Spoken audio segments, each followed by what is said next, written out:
Hey y'all, it's Grammy Midwife here. So happy New Year. So we're getting started off in the new year and we're gonna can up some sirloin tips, so stay tuned.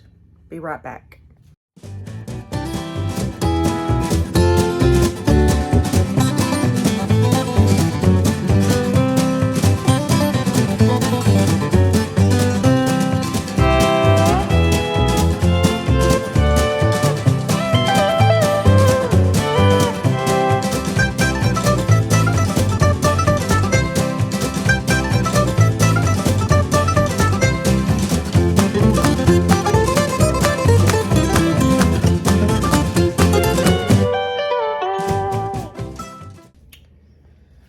Okay, so the other day I went to the grocery store. We have a local, what we call a Piggly Wiggly. Some of y'all probably heard of that. Some of y'all up north probably hadn't, but that's okay.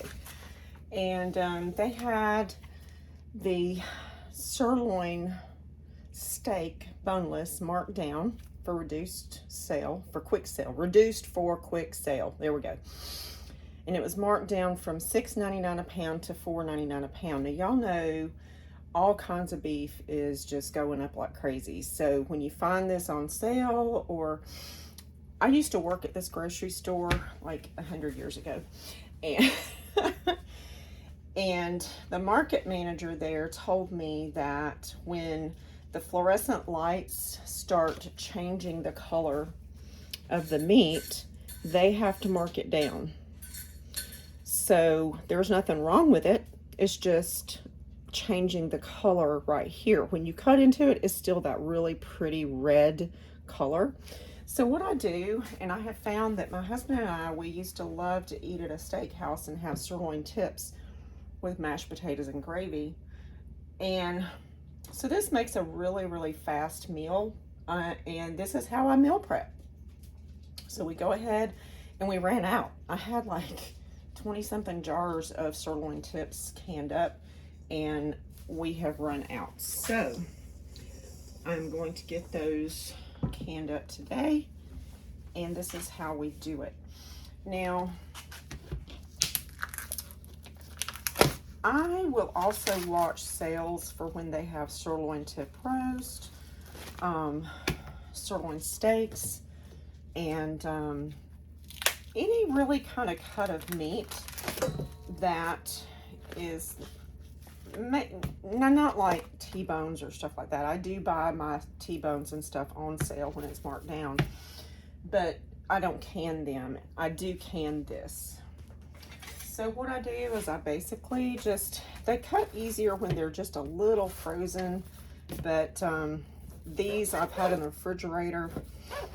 I just cut them into like 1-inch cubes. And so I just start cutting strips.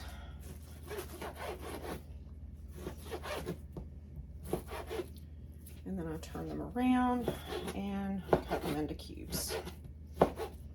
The nice thing about canning meat is they're fully cooked when they come out of the jar, so if you're without electricity, you don't have to heat them up. But the nice thing is when you do have electricity and you've been at work all day and you're tired, and you can actually make a meal faster when it's canned already than you can go to a restaurant and eat out, and this is so much cheaper. So it's just my husband and me, so I can these up into 16-ounce jars. To see, you can see the difference. The lighting's not very good, but see, it's still nice and red and pretty. So it just has that brownish look on the outside, and that's where the fluorescent lights actually in the cooler changes the color of the meat. It doesn't harm it in any way. And what's neat about this is certified Angus. Angus is like the best beef in the world, or at least in the South. I think there's beef that is even better than Angus, but you don't find much of it around here. I think most of that's raised in Japan.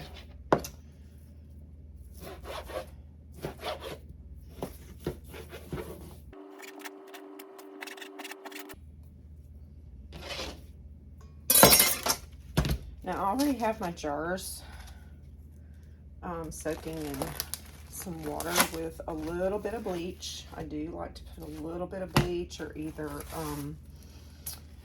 sometimes I will use Star San, which is a food grade sanitizer, and you don't have to rinse it.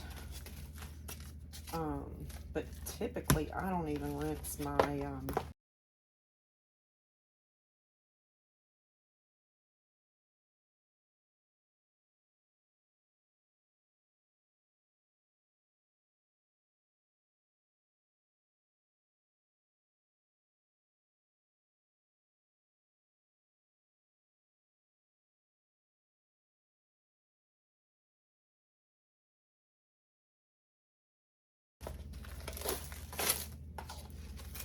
some of this is pretty lean and some of it has some fat on it.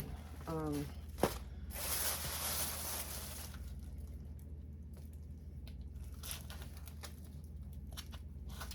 typically add liquid, but I may add a little bit of liquid. Now, when you process meats, especially in the cold pack method, it will make its own broth.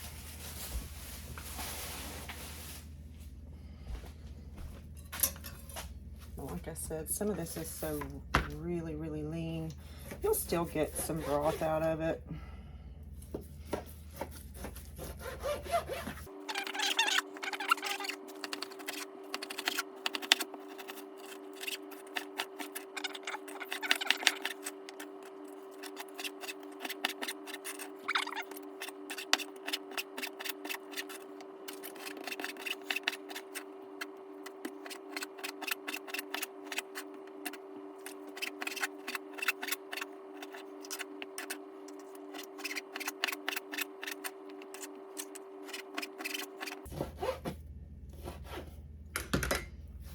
All right, it's all cut up. Move this over.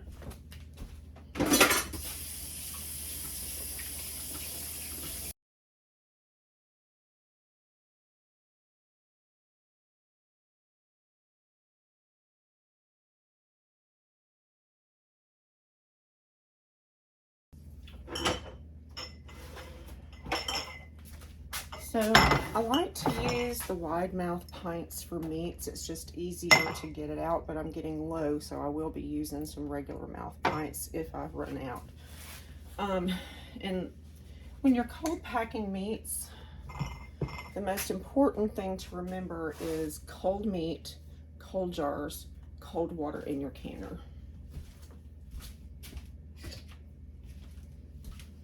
I don't worry too much about a funnel until we get to our regular mouth jars, because we're going to wipe the lids. So we just kind of put the meat, oops, and yes, everything's clean. Just kind of pack it down in. And my husband and I, like I said, a pint, and you want to give it about an inch headspace. This is, I mean, canning meat is by far one of the, probably the easiest canning that you can do. And it's gonna benefit you more than anything you can. Because like I said, it cooks it in the pressure canner while it's processing, and you can eat it right out of the jar if you have to. Like I said, I'm gonna leave, that's big, leave an inch headspace, because it does shrink up with cooking or with canning.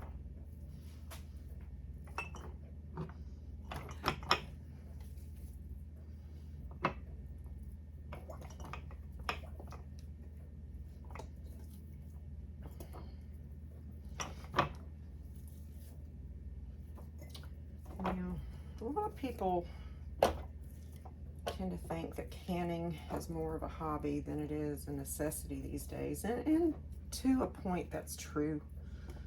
But when you find things like this on sale and you already have jars and lids and things like that, it's just easier just to go ahead and buy it, can it yourself.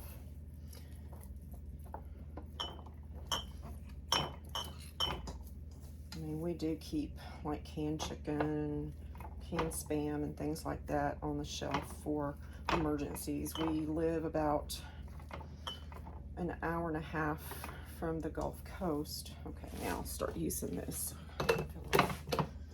So we do get the occasional hurricane come in this far inland. Not very often. It has to usually be a really, really strong one. Now, Michael did come inland quite a bit, but it was more east of us. It did.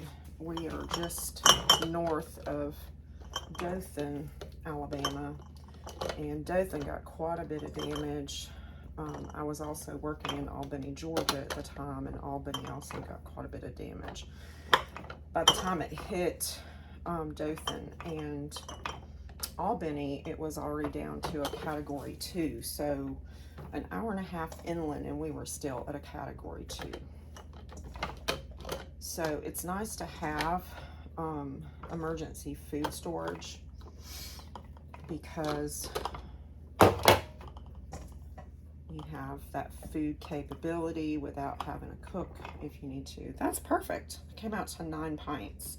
So put this over in the sink.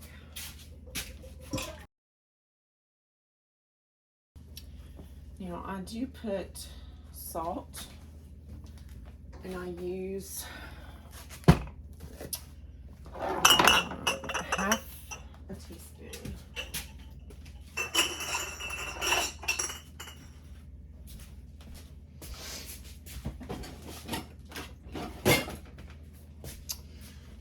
And I've got my trusty little teaspoon.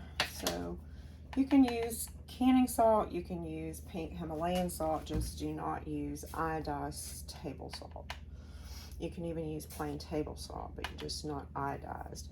The iodine in the iodized salt will cause your jars to be cloudy, or your food, the liquid that's in it, so you don't want to use iodized.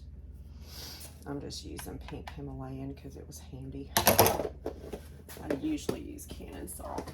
You don't want to use a lot of seasoning in the meat to start with, because you may want to season it after when you're cooking. Now I do like to, if there's room, I like to do a half a bay leaf, because it does give it just a bit of a nice flavor.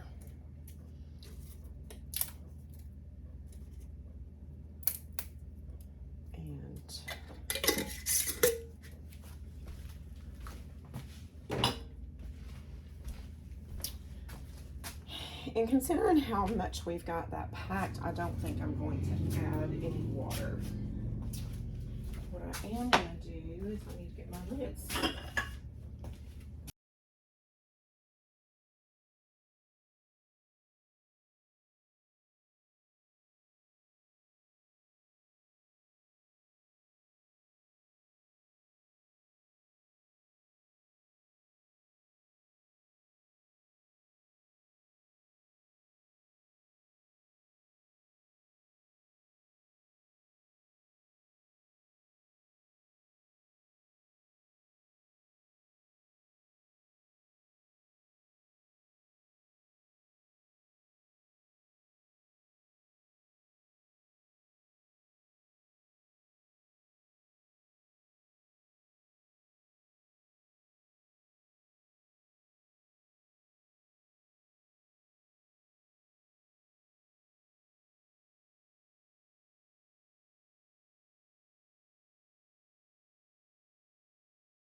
need to boil your lids anymore. Mainly the ball lids, and that's what I have. But I do let them soak in some water, some warm water. This is just a little bit of vinegar.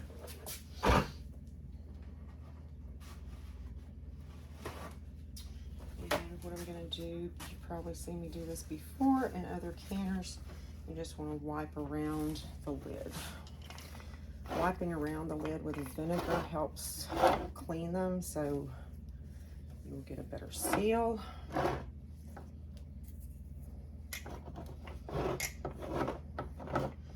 It also gives you a chance to more closely inspect and make sure there's no flaws in your jar. I did find one jar that had a chip in it the last canning session, and I had to empty everything out of it.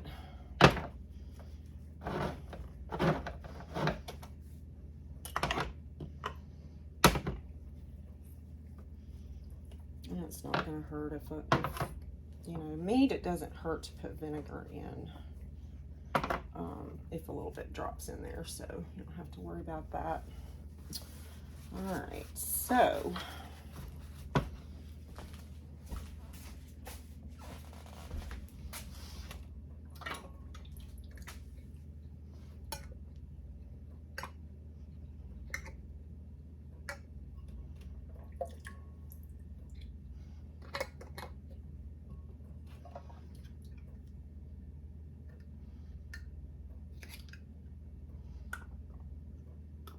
some of these are ball and some of them are U-line.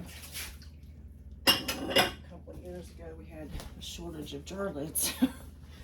So every chance I got when I found them, I stocked up.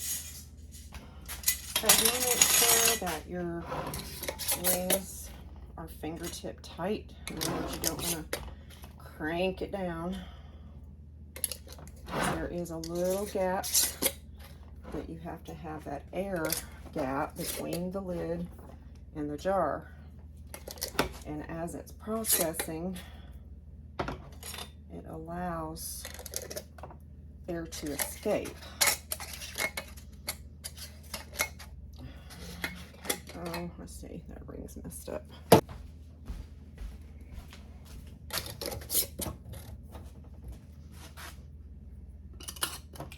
Now, if you get your jar lids too tight, you will have buckling and you won't get a seal. Or you may even get a seal, but the buckling doesn't make it safe because it actually is not a real seal. Always just make sure. I have an electric, the smooth glass stovetop, and I use my Presto canner for everything. If your glass stovetop is rated for canning, you must use a canner with a flat bottom, and you can see part of this is flat, so the part that meets the element is flat. Pop it down.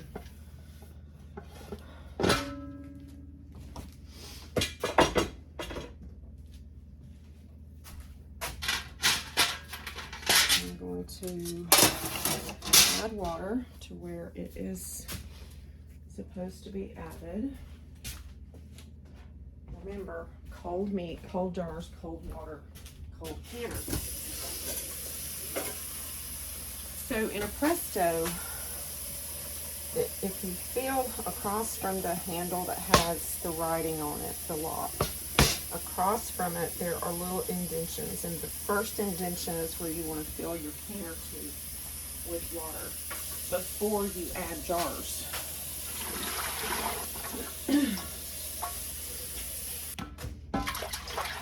Usually, yes, that's perfect. It's usually about 1.5 of these. I think this is like 1.5 quarts, so it's actually about 3 quarts of water. And then you've got your rack. Up some. So you've got a rack. You put the rack down on the bottom. Now this one, because I've got different size jars, I don't know if it's going to fit all of them on one rack, but if it doesn't, that's fine.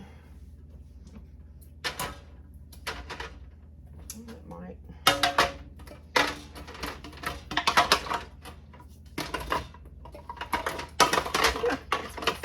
Okay, cool. All right, so we didn't need the second rack, so I'll put those away. I have extras.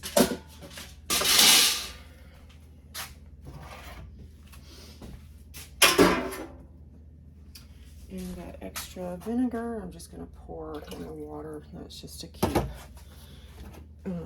mineral buildup out on the outside of the jars. You don't have to do that, but I'm going to pour it back in the jug of vinegar.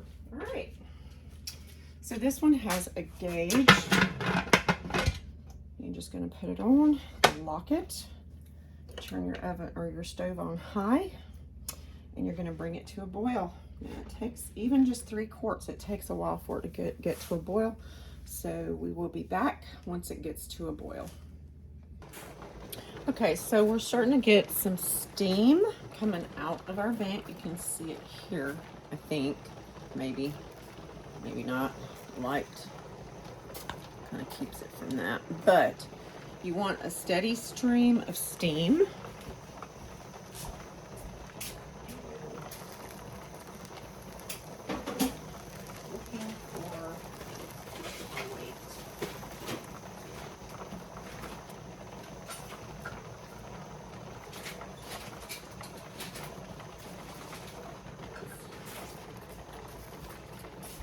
Okay, so we've got a pretty good steady stream of steam. And I'm going to time that and allow the canner to vent for 10 minutes. So we'll set the timer on the stove. Oops. And allow that to vent. I also have my release valves in here, the little rubber release valve, and there's also, this pops up when it starts steaming really, really strong. You want to make sure that your lid is locked into place. So after 10 minutes of venting, we will be back. Okay, so we've been venting for 10 minutes. So what we do is we place our weight on, and for my altitude, I bring it up to 10 to 11 with a gauged canner. It says to bring it up to 11 pounds of pressure for my altitude. Now, for your altitude, you will need to check your USDA canning guidelines and see at what pressure you need to can. But my altitude, we are just above sea level, so I would do mine at 11 pounds. So we get that brought up to 11 pounds, and I stand here and watch it. Don't leave your canner. And once it gets close to the 10-pound mark, I will actually turn my stove down, and I set mine right about halfway between 2 and 4 on my stove. You're going to have to play with your stove a bit and see what is right for you. But I would bring mine down to around the halfway point between 2 and 4 on my stove, and you can see where my stove is. What pressure canning does, it brings the temperature of the food up to 240 degrees, and that is the temperature that is known to kill the botulism bacteria. You don't hear a lot about botulism, but it is a really, really bad sickness. It does cause paralysis. All right, we are up to 10, so I'm going to turn this down, and I'm going to wait till it gets up to 11, which it should be getting up there. There it goes. And I will start my timer for an hour and 15 minutes. I'm going to make sure that my pressure stays at around 11 pounds. Sometimes it does go above it, which it really doesn't hurt if it goes above it. It's just, it's over processing. But 11 pounds of pressure is where mine needs to stay. The bad thing, I guess the good thing and the bad thing about these electric glass top stoves is they cycle on and off. So it does maintain somewhat of a constant temperature on the eye. It is wanting to squeeze up above 11 just a bit, but it'll come back down.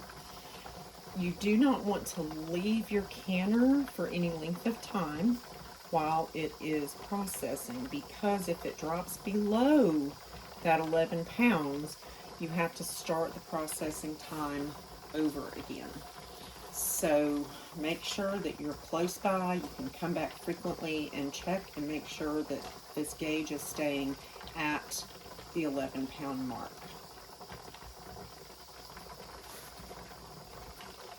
And we will be back once processing time is over. All right, so we are in the last minute of processing time, and we've been able to maintain our pressure with a little adjustment here and there. And so what we're going to do is, once the timer goes off, we're going to turn off the stove, and we're going to let the pressure canner rest. Let it come back down. We're not going to move it or anything. Okay, we'll turn off the timer, turn off the stove, and we're going to let it rest. And we'll be back. Okay, so our gauge is down to 0. So we're going to take this step by step. I'm going to remove the gauge, or not the gauge, the weight. And you'll notice that the little valve right here popped down. So I'm going to take the lid and just put it ajar. You do not want to completely remove the lid at this point, because you have a sudden drop in temperature and it can cause your jars to siphon. Because of the sudden drop in temperature, the liquid will start spewing out of that airspace between the seal and the jar. So we're just going to kind of take it and set it off to the side just a wee bit so it can cool down slowly, and it's even starting to, you can hear the difference in the pressure.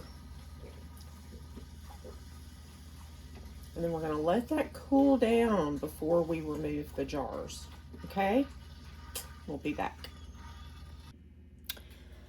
Okay, so taking a break from the meat for right now, and while the pressure canner is cooling down, I have some satsuma tangerines, mandarins, that have actually, I think they were probably left on the tree too long, or they were a little overripe anyway. When I got them, they were fine, and they've kind of overripened, and I have just about exhausted everything to do with these. So what I'm doing now is I have them in a little vinegar water, and you can see some of them are even starting to mold.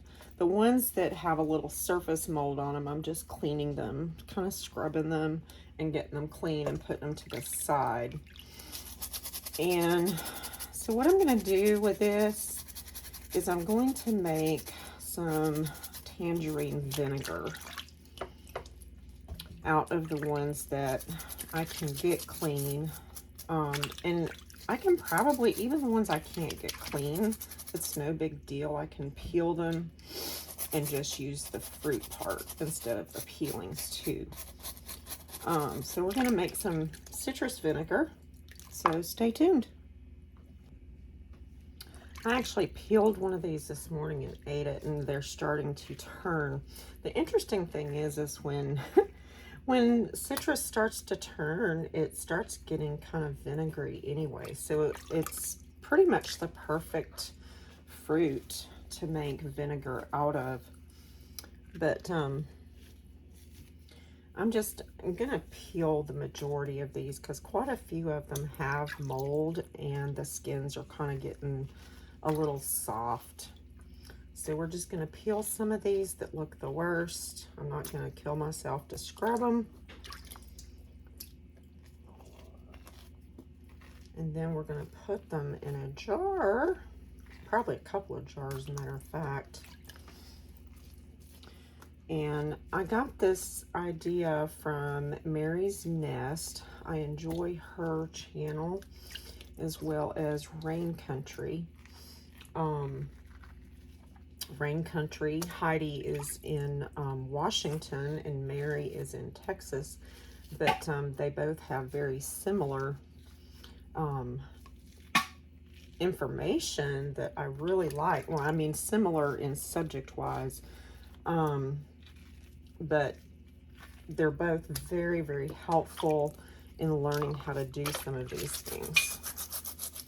So the nice thing about this, you can hear my lids are already starting to pop over there, is citrus vinegar. You can actually use it, since I'm cleaning these anyway, in vinegar water and getting the majority of the mold and stuff off. Now, is you can use it for like salad dressings and for cooking. I wouldn't use it in canning. When you can stuff that requires vinegar, it's a good idea to get store-bought vinegar because the pH level of it is more stable and more consistent.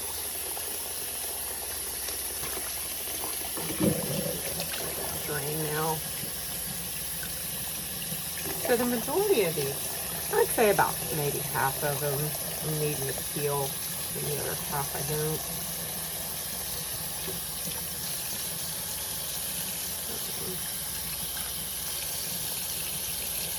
And the peelings, I'll just throw out in my compost. I usually just throw them in my flower bed. And they'll break down over time and be fine. Go back into the soil. I also did some orange, some satsuma marmalade. And I also juiced some the other day. Oh my gosh, the juice is just fantastic. I did that over the weekend. I didn't record that. I kind of wish I had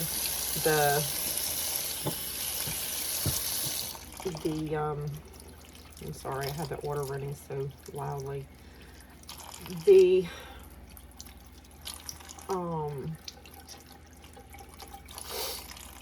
With the peelings, after I juiced those tangerines, I actually made some candied orange peel, and it's really good. My grandkids actually love them.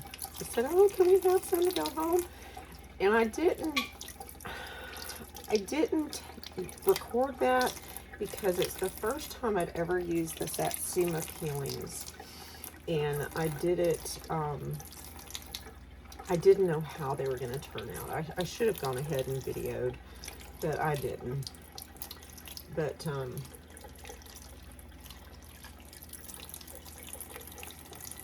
you know, it's such a shame because I probably several years ago would have just thrown these in the trash.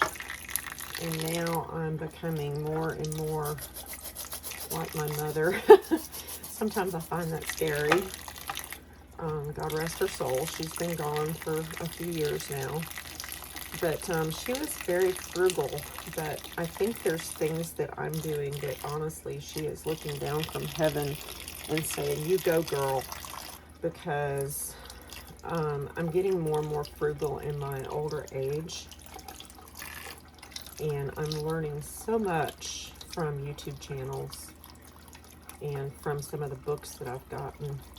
So I think my mom would be proud.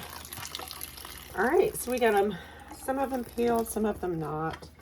And what I'm going to do is take a minute and go get some jars. Okay, so I opted to go with a gallon jar.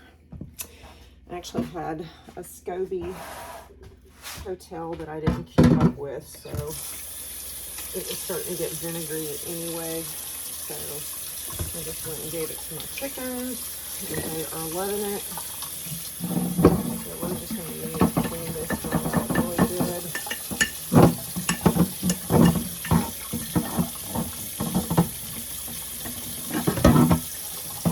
Ready to make kombucha again. Get some soda from the store.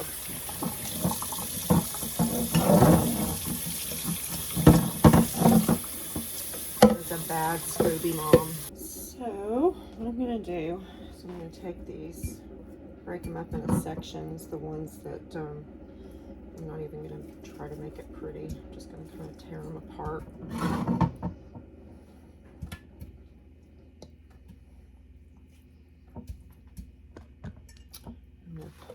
Oh, look, I need to move over here so you can see better. So I'm just like peeling this, or the sections that were peeled, I'm just kind of taking them apart and putting them down in here. So when Mary's Nest did this, she added 1/4 cup of sugar, but she was putting hers in half gallons. So what I will do is I will add a 1/2 cup sugar.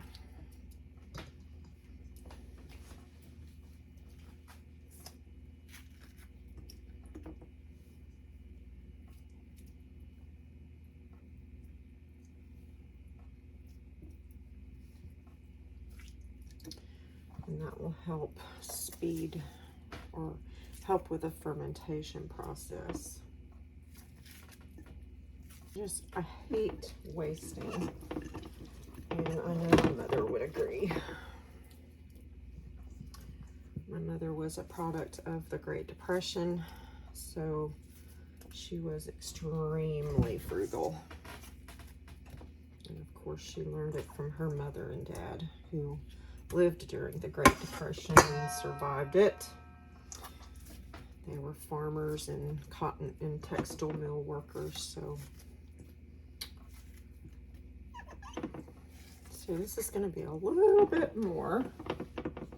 So what I'm going to do is get a quart jar.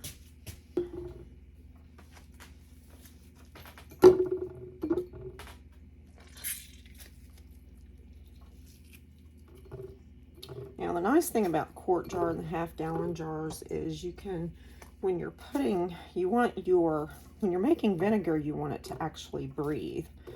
So you can either cover it with cloth, or like I like to use a coffee filter. So we're going to put some more in there. All right. So my water is filtered already, but what I'm going to do is I'm going to go ahead and add my sugar. And remember, I'm going to put a 1/2 cup in the gallon, and then approximately 1/8 of a cup in the quart. And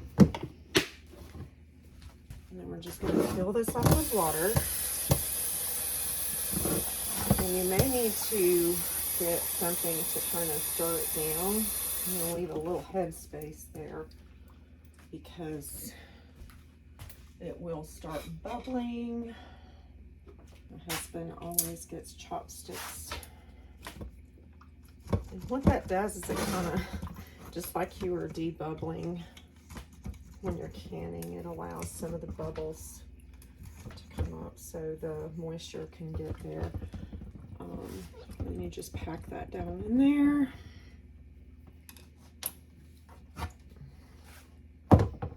Do the same with this one.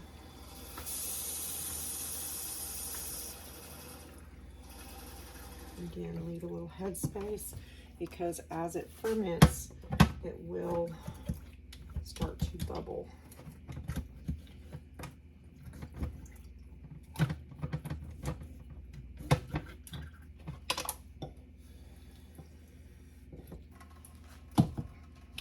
right, so we're gonna get some coffee filters.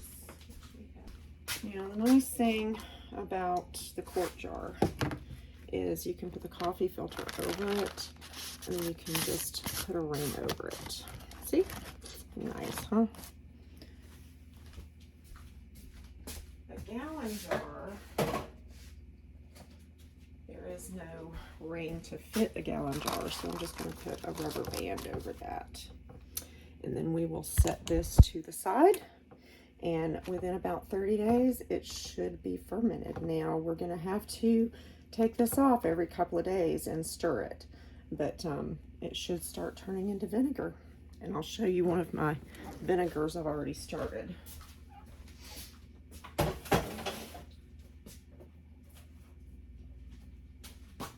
So this is my pineapple vinegar, and it is already starting to make a mother, and oh, it's potent. But it is foaming nicely, and it's starting to break down. I made this out of scrap pineapple pieces, and you just have to, every couple of days or so, just take the coffee filter off and stir it. But it is starting to make a mother, and we'll put that back on it and set it back over to the side. And there's my pineapple vinegar started. So now I've got some orange vinegar started and some pineapple vinegar started, and we will get back to the canning. That's it for the vinegars. Have a great day. So our canner, if you watched my vinegar video, you heard the lids popping already. So this is cooled down somewhat, so I'm gonna go ahead and take the lid completely off. Now, if you were to open this when it's hot, you need to, even this, you need to open it away from you.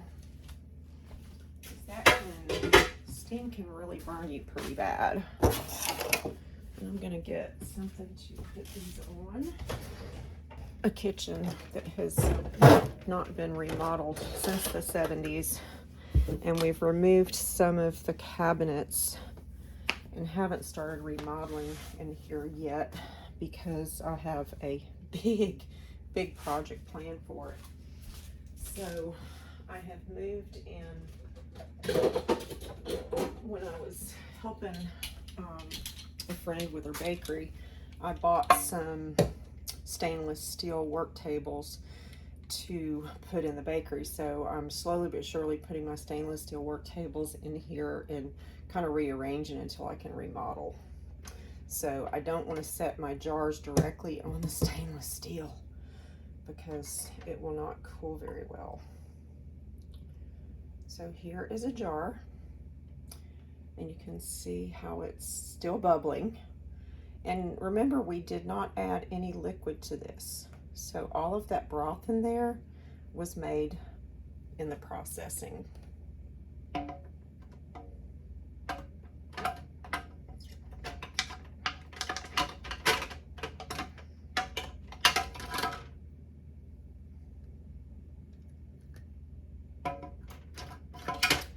Kind of glad I didn't put liquid in there now because all the liquid pretty much filled up the jar.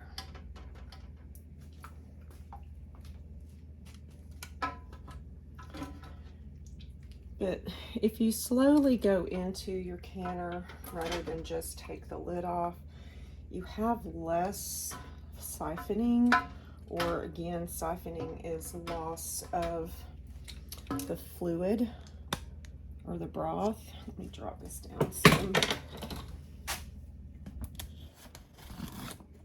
Get a better look straight on. There we go. You can see that it's the broth, or the fluid level is actually pretty good. Now that will form a rim of fat at the top as it cools, and that's fine. Fat is also a preservation method that we don't typically use anymore. But we have 9 pints of sirloin tips. So out of all of those reduced sirloin steaks, we now have 9 meals, and I think there were 6 packages of sirloin tips. So 9 meals out of 6 packages is really good, and this is going to make for a really good sirloin tips and gravy over mashed potatoes or rice, whatever you prefer. We just tend to like mashed potatoes, but like I said, I usually get a jar of, let me bring this up again.